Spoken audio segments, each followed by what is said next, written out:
L'idée que l'art et la science sont des domaines distincts est assez récente. Elle date du XIXe siècle. Pendant la Renaissance, cette distinction n'était pas aussi nette. Léonard de Vinci incarne le stéréotype du génie de la Renaissance, l'homme universel. Il était à la fois mathématicien, ingénieur, musicien, poète, peintre, inventeur et aussi intéressé à plein d'autres domaines.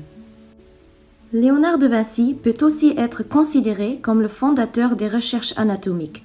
Il déterrait des cadavres la nuit pour les disséquer et comprendre le fonctionnement mécanique du corps humain. Ce genre de pratique lui aurait valu la peine de mort si elle avait été connue, comme la dissection du corps humain était défendue par la loi. Aussi craignant l'espionnage, il écrivait toutes ses notes et études en miroir. Un siècle plus tard, beaucoup a changé. Rembrandt, un artiste néerlandais, s'intéresse également à l'anatomie. Ce portrait en groupe montre une leçon d'anatomie autour du Dr Tulp.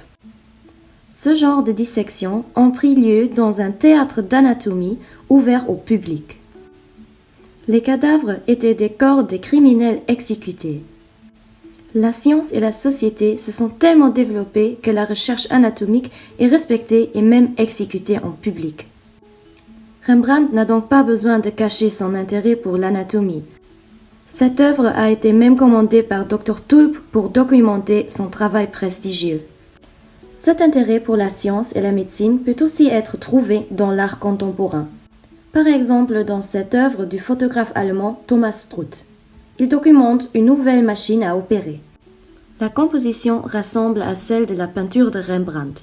Le docteur bien mis en scène dans l'œuvre ici se trouve dans l'œuvre de Struth en arrière-plan en train de manier la machine. Les étudiants de Dr Tulp qui entourent le cadavre sont ici remplacés par la machine. Une autre référence aux époques précédentes, c'est le nom de cette machine.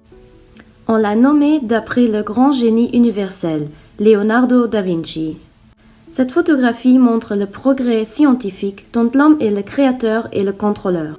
Elle rend visible en même temps que les machines deviennent de plus en plus performantes de manière à remplacer les mains humaines.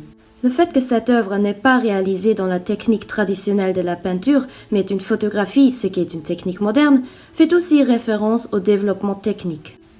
On voit alors que l'idée que l'art et la science sont des domaines distincts est assez récente et que cette distinction n'est pas toujours aussi nette.